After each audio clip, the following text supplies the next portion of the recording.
In full transparency, this podcast series was originally entitled America After Trump, America's Second Reconstruction. I recorded the first 3 episodes before the election on November 5th. Even though the polling had the presidential race tied, I never thought this country would put Trump back into office, especially after January 6th and the overturning of Roe v. Wade. Well, I've never been so wrong. So, with the election of Donald J. Trump on November 5th, 2024, I changed the title of this podcast to Trump's America, because whether you like it or not, we are living in Trump's America. I didn't want to throw the first 3 episodes into the trash. I thought they were really great conversations that I wanted to share with you. So forgive me on a couple of questions that are not relevant anymore, but I hope you enjoy the 95% of each episode that is extremely relevant in our current reality. Thank you.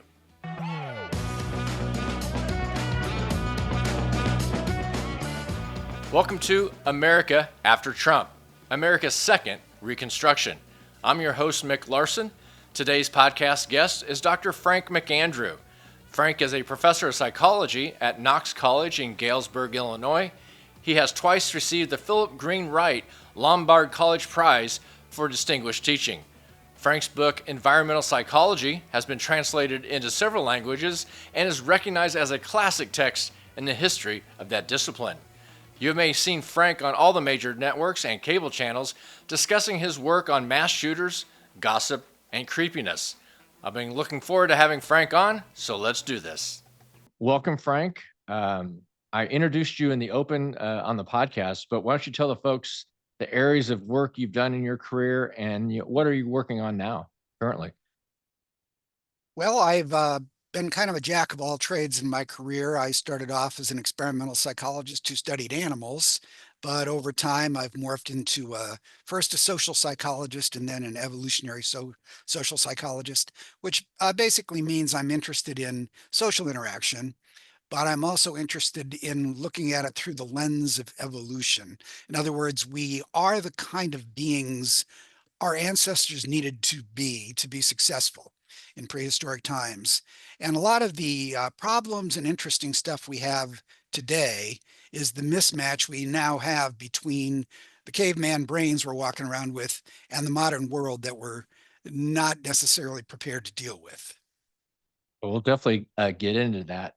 Um, what do you think about my idea that there needs to be a second Reconstruction in America? And I say that I think this is a real inflection point in our history and also in current affairs. We had an insurrection, we had an attack on the Capitol, something that the Confederacy didn't even do, which is a nod to the people that say authoritarian regimes usually get elected into power and not by force. The level of polarization and misinformation, along with disinformation, is likely at all-time high thanks to the internet. AI is coming, if it's not already here, obviously. Income inequality and the structure of our economy, as well as tax policy, in my view, are not sustainable the way they are in the long run.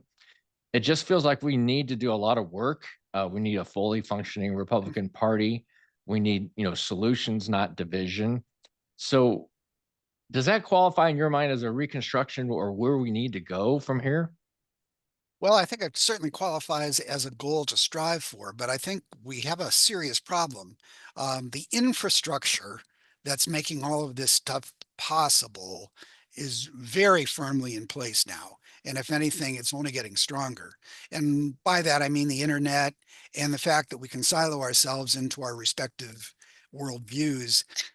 The downside, one of the downsides of this is it makes us feel smarter than we actually are. It used to be we all saw the same news programs. We had different opinions and we could argue about stuff, but we all were starting from the same common knowledge base. We all sort of knew the same thing. We may not have agreed about how much we liked that or whether we wanted to change it or not, but there was agreement about what it was. But now we can spend our whole day watching things on the internet or cable news channels where we only hear what we want to hear. And we hear all of these people agreeing with us. And that makes us feel pretty smart. And we're drawn to that. There is something called a confirmation bias. We actively seek information that we are right about stuff. And we avoid and disparage anything that challenges us. And it used to be harder to avoid that than it is now. You can very easily just defriend people, just tune into the cable networks that you want to watch. And when you do see opposing point of views in this ecosystem, you're seeing them being attacked and shredded. So it's not like you're getting another point of view. What you're getting is another point of view being dismantled in front of you. And that makes you even more secure that what you're exposed to is the right stuff.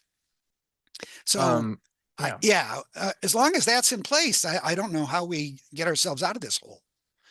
Well, we'll get into that later too, as far as what we need to do next.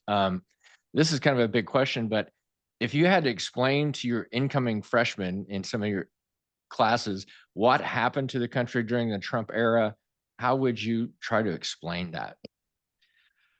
Well, I think the infrastructure of siloed information was already in place. I think the buttons that Trump and his cronies have pushed is dredged up some of our strongest prehistoric inclinations and really played on them. And the ones that come to mind first is the distinction we make between in-groups and out-groups. In our prehistoric past, it was if you were ostracized from your group, it was a death sentence. You were not going to make it on your own. So there was a very strong pressure for conformity, for loyalty to the group. People in that group needed to feel like they could trust you, that you had their back. You were not going to cheat or swindle them. And so there's this strong need for loyalty. And even today, we make a big distinction between our in-group and out-groups. Our in-group is better, right? I mean, our values are more moral. We are smarter and just more desirable in every way. And this sets the stage for if you're going to set up a tense situation between your group and another group, the premium is going to be on I've got to be loyal to my group. And I've got to be really cautious and vigilant about these other groups. Now, these other groups can be immigrants. They can be people of other races. If you want to keep it in the political arena, they can be people in our party or not. Are they rhinos, Republicans in name only? Can we truly trust them? And so the battle lines are drawn. And I think more than anything, that's what's gotten us into trouble. This strong God is on our side allegiance and loyalty to our group.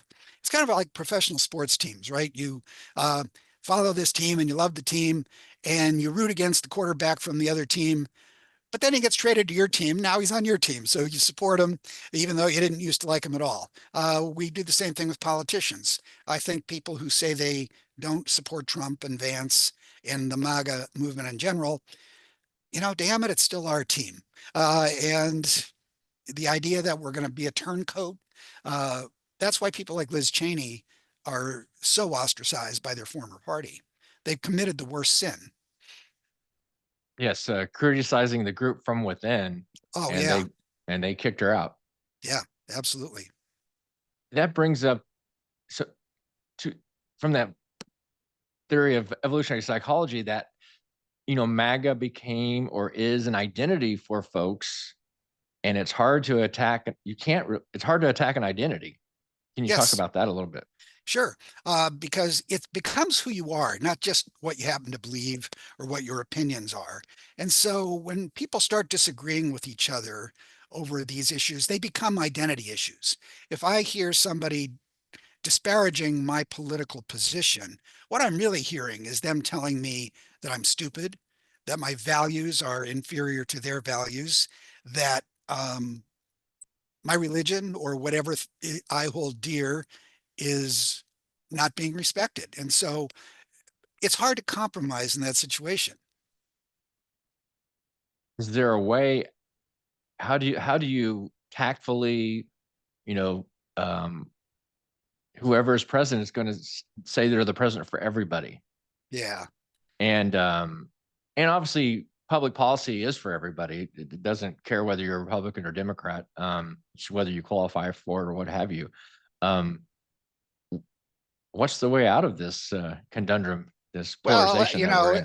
if I had the answer for that, I'd be collecting my Nobel Peace Prize, I think, as we speak. But I think somehow we've got to get ourselves out of this notion that uh, the person who disagrees with us is evil. It was not as bad when we simply thought of them as being sort of misguided. And maybe if we gave them a little more information or made a stronger argument that we could win them over. The rhetoric that gets used now by politicians, the enemy within, the evil, sick, deranged people on the other side, we have to root them out. They hate America, they hate you. Uh, this demonization sort of gives you permission to do whatever you need to do to deal with them, right? I mean, if they're evil and you're opposed to them, that means you're good. And we've got to make sure that good triumphs over evil. So Um, I think if you're having a conversation with individuals one-on-one, the way you've got to start is to first show that you do understand the other's position. I know we disagree about this, and I understand why you might think X, Y, and Z. Um, but let me kind of explain why I don't. And don't go right after them, you idiot. How can you believe that? Right away, it's over. You're not going to get anywhere. right. Um, I don't know. This is just my take on it, but it's like you start with Rush Limbaugh and you start with, and then go into Fox News, and then you get a Donald Trump that um, is hijacking, using hate and fear to hijack for political expediency, um, and creating this division within. It's to solve this problem. Don't we have to have leaders that say this is not the way to go about it? Whether you agree or disagree on tax policy, there's a better way. Is that what we need? Is better leadership? Well, yes, but I think we have enough people saying that now in positions of leadership, and it doesn't seem to be moving the needle very much because Right. right away we've been hoodwinked into thinking these people have an agenda.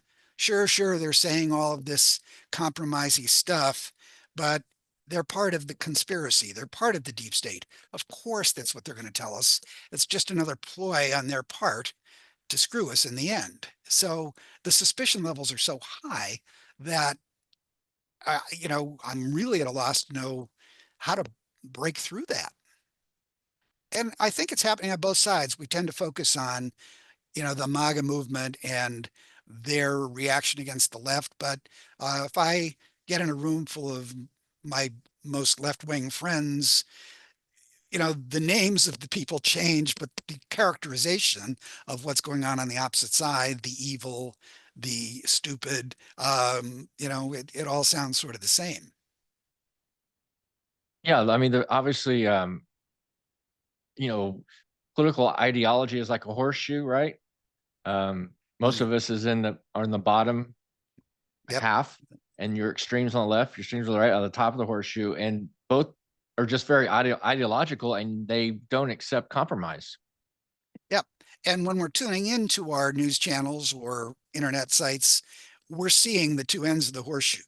That's what we're kind of drawn to, because otherwise it's kind of boring, right? It's this wishy-washy on the one hand, on the other hand, whereas if you're just speaking from the extremes, you can be fired up, you can have the sense of righteous indignation that gets people riled up. There's another personality trait psychologists talk about that we're really lacking these days, and I think the internet has made it worse. Are you familiar with the concept of intellectual humility? No, mm-mm. But yeah, Uh, I imagine we need more of it. yeah, think of it this way. Think about all of the disagreements that you've had with somebody in the last 6 months. And then what percentage of the time do you think you were right? If you're like most people, I go with 100% over here, well, yeah, the number is not going to be small, right? which I say we need less certainty. Yeah. Well, and this turns out to be a thing. This is sort of a personality trait. And people who are high in intellectual humility are more willing to at least be open to the possibility that they're wrong. And more than that, they're actually quite interested in why people disagree with them. They're interested in finding out, okay, you don't believe this, but I want to know what you're thinking here. If you're low in intellectual humility, you're not interested in that at all. If you disagree with me, you're an idiot. And that's really all I need to know. And that's kind of a showstopper. And one of the problems if you're a politician who's low in intellectual humility, which by the way, I don't think very many of them are, uh, you're going to be perceived as a flip-flopper, right? You're open to new information. You're open to changing your mind. You Like might facts? be, yeah, you're a flip-flopper. And what could be worse than being a flip-flopper, right? I mean, they're accusing people of, hey, 10 years ago, you said this. Now you're saying that. How could anybody vote for you? It's weird that we're in a position where if somebody learns something new and upgrades their opinion to accommodate that, they're vilified for that. It's like the movie, the dude says, man, some new information has come to light, It's like you've got to be, and I guess that's the problem with, COVID was that, science changes and Mhm. we knew nothing about COVID and we are just making stuff up, best pick what we know. Here's what we should do based on what we know. And as time goes on, that changes and everybody goes, oh, what is that all about? They said this and now they're saying that. So that's disappointing that people don't get that about science. Yes, it is. And there's a total lack of respect for expertise, for want of a better way to say it. Ask any physician about how much time they spend arguing with the patients who spend 20 minutes on the internet looking something up and think they know more about what needs to be done here than the physician does. Or if you're a financial advisor who's been doing this for a couple of decades and really know your stuff, again, somebody comes in after looking at something on the internet and your expertise counts for nothing. And yeah, and you're right. People don't understand. Okay, once you don't respect expertise, then your opinion is as good as anyone else's. And they don't understand how science works. And the COVID is a perfect example. Yeah, based on the information we have at the moment, here's what we're recommending. If it turns out 6 months later that, well, that was not necessary, it wasn't true, it just confirms scientists don't know what they're talking about. Why should I listen to them? Yeah. Another great saying I like is if you want to, you have to be open to being wrong if you're open to learning. And so you've always got to have that openness that you're talking about so that you can actually take in new information Mhm. and reassess basically. Um, you know, America is a nation of immigrants, and scapegoating immigrants, which it's kind of ironic. Scapegoating immigrants is nothing new in American history, but it seemed like Trump was very transparent in those attacks on immigrants and people that didn't agree with him, as well as women.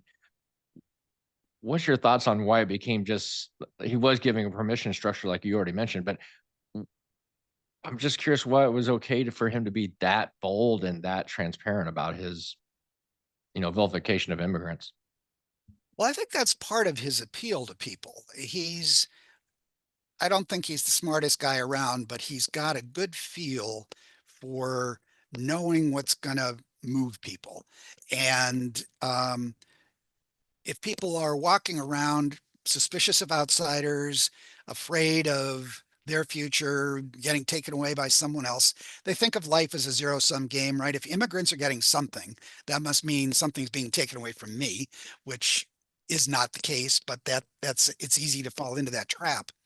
And what he's done is sort of give people permission to express their darkest, most racist opinions that maybe 20 years ago they were still walking around with, but they knew it was kind of uncool to say it. And the fact that Trump is breaking the rules, they see it as refreshing.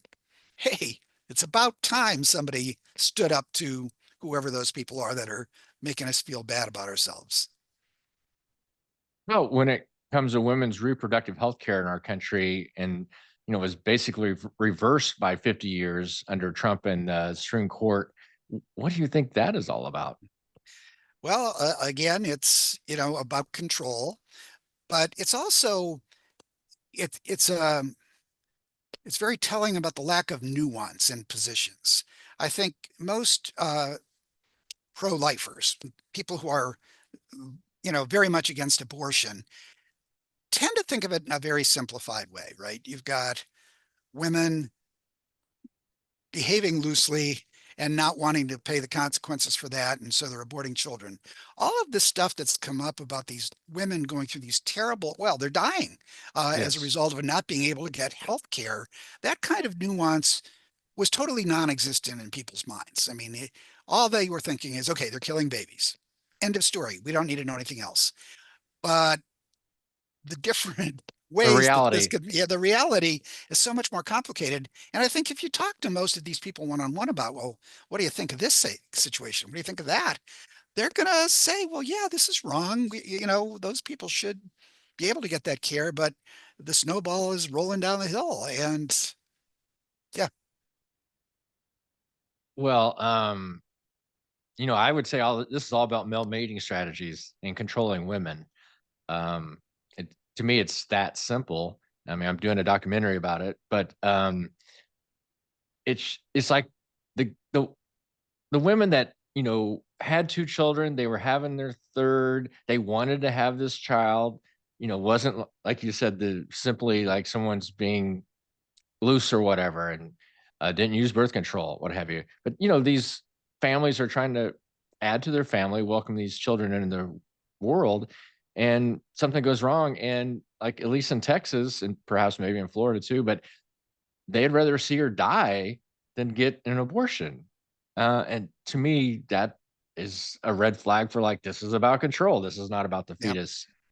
What are your Well, thoughts on and that? you're also painting yourself into a corner if you have already made these pronouncements about the evil of these things. Even giving a little on that um, is going to be hard to do because you've made the statement this is wrong, and you're not going to condone anything that you consider to be wrong. But I don't disagree with you about the male control. It's the again, going back to our caveman ancestors, the problem has always been mama's baby, papa's maybe. The woman always knows that a child is hers. The man can only hope, and therefore we need to, as men, make sure we know what our women are up to all the time. That's why you have so many societies where women can't show themselves. They can't go outside of the house without a male relative with them, because the worst thing, evolutionarily speaking, for a male would be to be investing resources and time into raising kids that aren't his. And maybe the only way to make sure that doesn't happen is to, keep the women locked away. Now, the abortion thing, um, again, if the woman is pregnant with your child, then you have a very strong interest in making sure that child gets born. But the thing that's always been curious to me is if the woman is pregnant and you suspect the child isn't yours, then Right. that's a different story. You should be, yeah, you should be pro abort, or pro choice Yeah. anyway. Well, and that's why you find all these hypocritical politicians who are saying one thing, and then you find out, oh, well, they had a girlfriend and they encouraged her to get this abortion. So yeah, it's pretty slimy.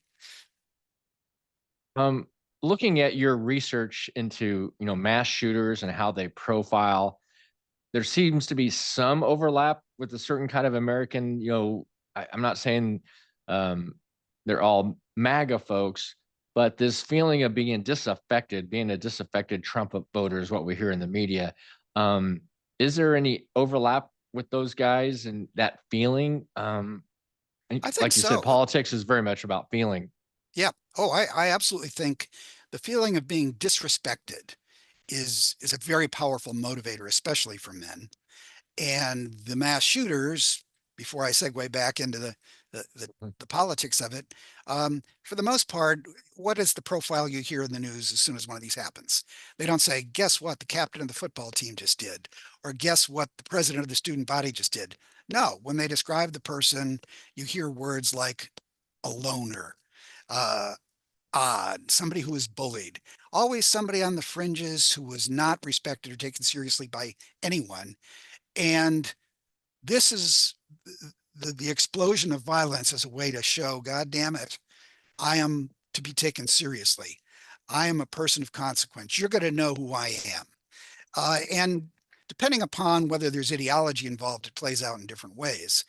If it's if it's sort of a local thing, okay, I'm going around feeling disrespected and marginalized.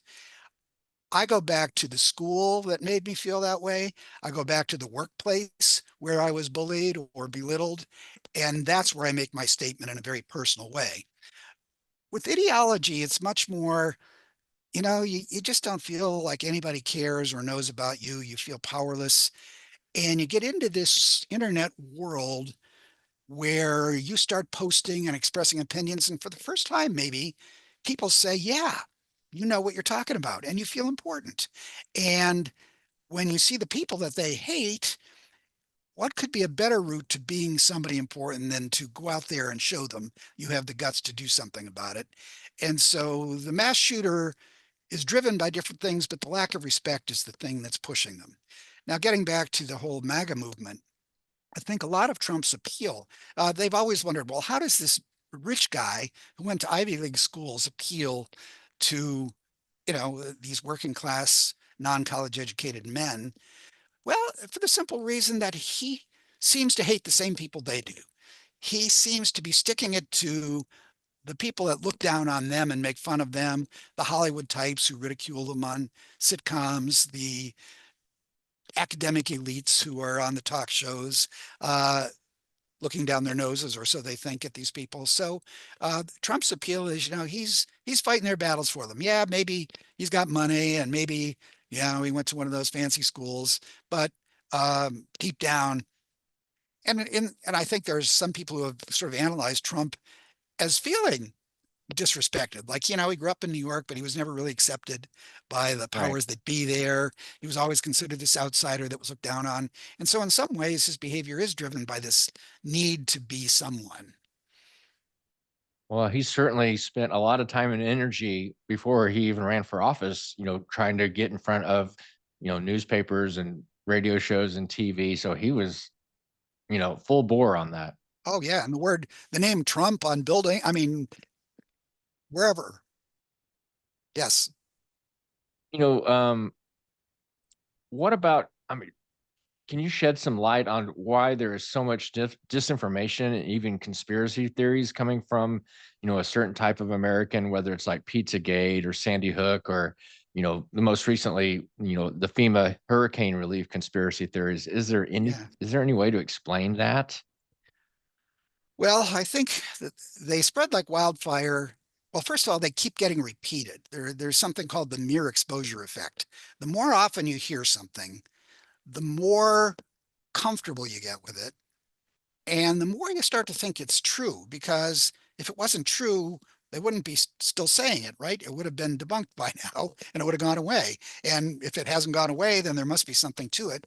And it's almost always something that confirms your opinion about certain people. So if you believe the Democrats or whoever they are evil, perverted, uh, out to get you, any conspiracy theory that gives you more evidence that that's going on and that it's true, you're going to gobble that right up.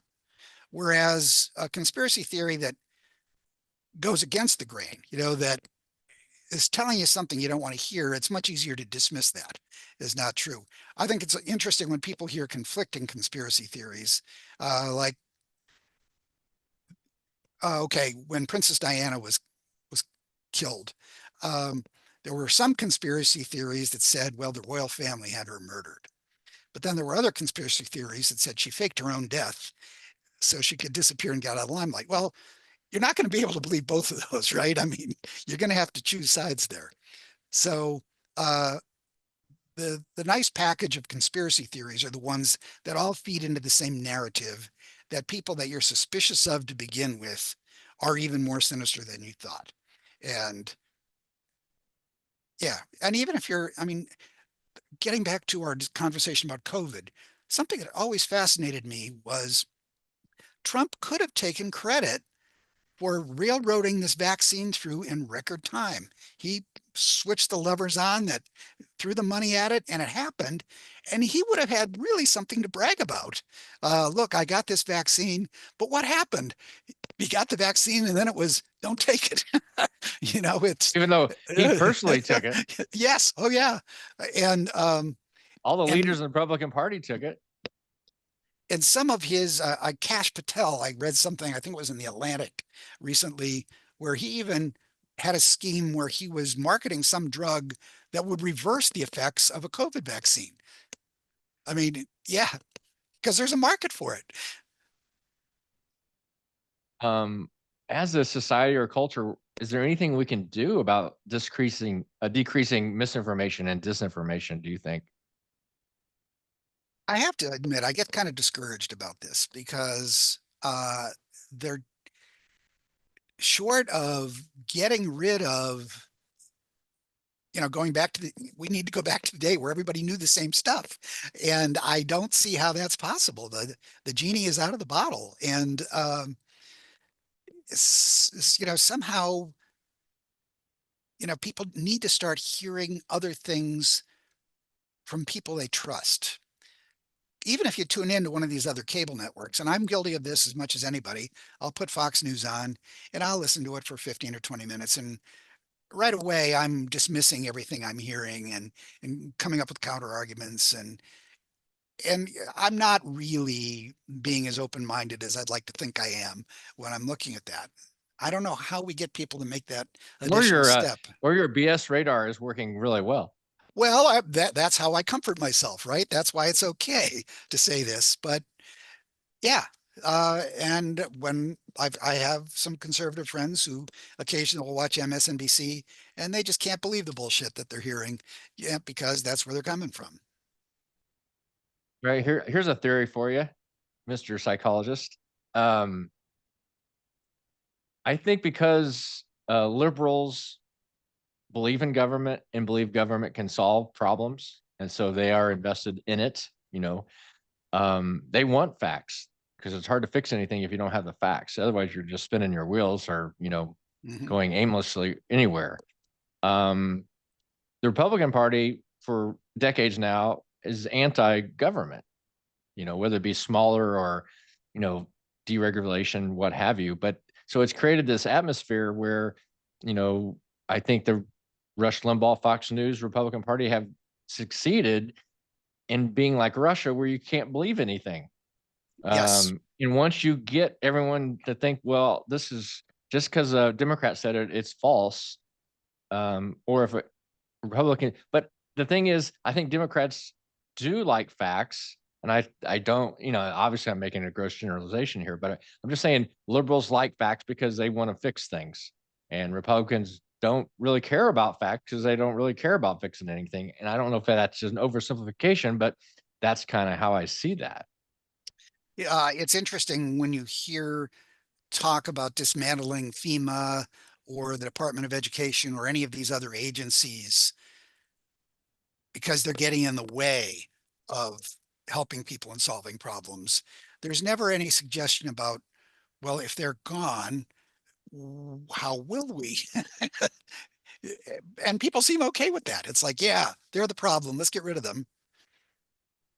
It was kind of like when all the attempts at getting rid of Obamacare and replacing it. Well, the replacement part was always a problem, right? It was always 2 weeks from now, they're going to unveil a plan. And it just never happened.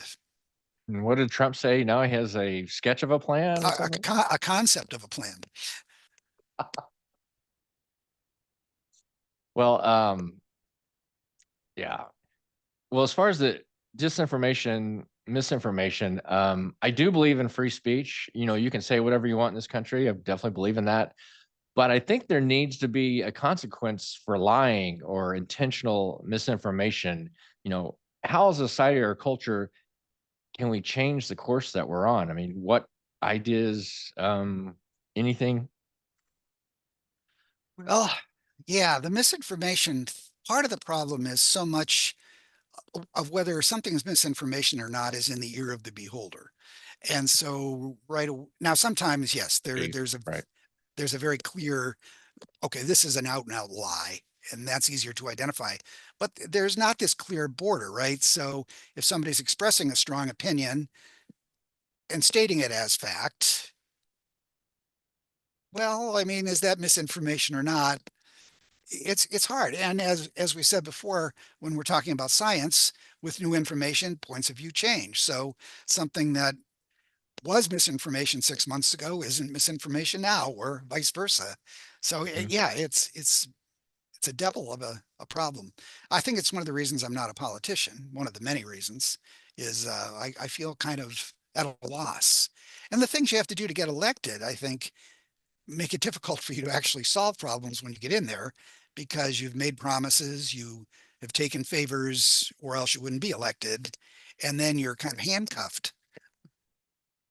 Yeah, I'm reading the book Nexus by Yuval Noah Harari, and he makes a great point in that book that truth and facts are expensive, and lies and misinformation are cheap. It Mhm. takes a lot to effort and money to find out the facts of an issue. Um, I kind of wonder, as a society, if we need to start a conversation of like treating lies, misinformation, disinformation like a speeding ticket or a parking violation. Like, there will be a cost for you Yeah. violating. 'Cause I mean, it's not. I know this sounds crazy or dystopian, but I mean, but there's a lot of harm being done by the amount of disinformation and misinformation. And it's like if we don't get this under control somehow, we're just going to be in this. We're going to be like Russia, where nobody believes anything, which is a major problem when you're trying to solve issues and problems. Well, and I think we're almost there. I think part of the problem we do have right now is we don't believe anything. I'm of an age where I can remember the Vietnam War and the anti-war movement. And this was one of the things that was, it turned out you couldn't believe what the government was telling us. And that opened the gate to, well, they're not telling us the truth here. Where else aren't they telling us the truth? And I don't think we've ever recovered from that. I think up until that point, there was this sort of tacit agreement in our society that the government was kind of looking out for us, and they're not going to come out right out and lie to us about stuff. Now, I'm, not speaking from the perspective of, an African American living in the South in the early 1900s or something like that, but um, I think now we're in this position where, because you can't trust anything the government says, maybe they're not lying, but how can you tell? And so there's a complete lack of trust. I want to hang up my phone here. Somebody's calling Sure, me sure. there. Okay. Does your work in the area of gossip, shed any light on lying and misinformation, disinformation? I guess I hadn't thought about it before, but now that you mention it, one of the big motives for gossip, one of the real drivers of it is we need to figure out who we can trust and who we can't. We evolved in these societies where you really had to know what everybody was up to. You had to know who was sleeping with whom and who had powerful friends and who didn't, and who was going to take advantage of you and who wouldn't. And so it was constantly monitoring other people's moral character and reputation. And so gossip is all about, is this a person who can be trusted? And that's why we like scandals about money and sex, because it always shows somebody cheating someone, being disloyal to someone, and that allows us to make judgments about it. So we have a thirst for information that we can use to make these kinds of judgments. Unfortunately, a lot of the information we're getting today is misinformation. But because it's what we so desperately are seeking, we aren't as critically thinking about it as maybe we should. It sounds right. It confirms what I suspected, and I'm in. Um, what about your work in intuition? What does that say about, the people, the feeling that Trump gave them, even though, you know, he wasn't high on moral character, going with your gut and ignoring the horrible facts about him. What does your work on intuition say about that? Yeah, well, intuition is getting back to the intellectual humility thing. If you're high in intellectual humility, you're a little suspicious of your intuition. Uh, I'm not suggesting our intuition is never correct, but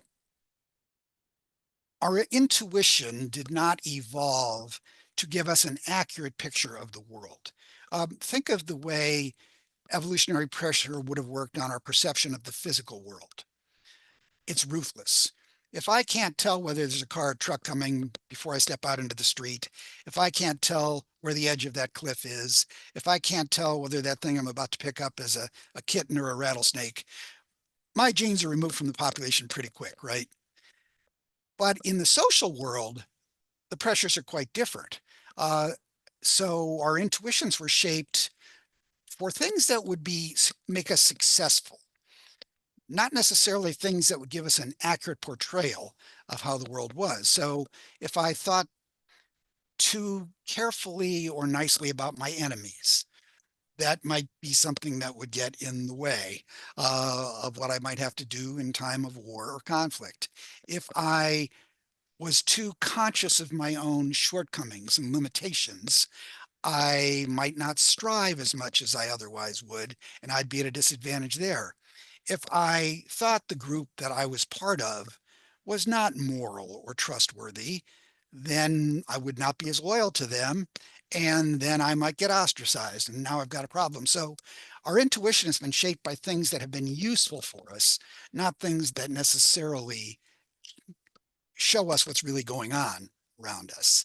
And that's another thing that we're running into. I'm going to be using my intuition. I'm not really interested in knowing what's true. I'm interested in knowing what's useful for me. Hmm. Now, Yeah. I'm not conscious of that, but the feelings that I have that drive my voting behaviors and other such behaviors are that's where they're coming from. Well, if you could pick your top three things that we need to do to make America a better place for all Americans, I know this is off the top of your head, but Yeah. what would the three things be if you were in charge? Well, number one, in some way or other, we need more contact with people different from ourselves. And I don't mean necessarily, racially or age-wise different. I'm talking about sort of intellectually different. We do gravitate to people like ourselves. That's just human nature. And but part of the problem is we keep reinforcing what we think about everybody else. Whereas if you're working alongside people, having day-to-day casual conversations with them, and having civilized conversations about our differences, somehow we've got to set the stage for that to happen. It's you can't just have this contrived situation where you bring people together with the television cameras on them and say, okay, now have a conversation. It needs to be a much more informal, everyday sort of thing. So anything that would move us in that direction, I think would be helpful. Mm-hmm. I kind of like your idea of having some sort of penalty for misinformation, at least for public figures who are willfully spreading it in a destructive way. If we can Yeah. concoct some legal way of dealing with that, I don't think we'll ever get to the point where, the local police officer can pull you over and say, well, I heard you said this to so and so last night, and that's wrong, so I'm going to write you a ticket. But for people who were on the big stage, uh, having some kind of consequence, the way they have in court, you'll notice. I mean, we could change the libel laws for Yeah, sure. exactly. Yeah. I mean, politicians like Trump can say anything they want at a rally, but they can't go into a court of law and take an oath and say that. And somehow, if we could get some sanctions, it used to be that we could I mean, you remember the day when politicians ruined their career by being caught in a lie or willfully spreading some kind of misinformation. it now almost seems like a valuable skill that we reward in politics. So yeah, I would say we need to deal with that as well. So more contact with dissimilar other people.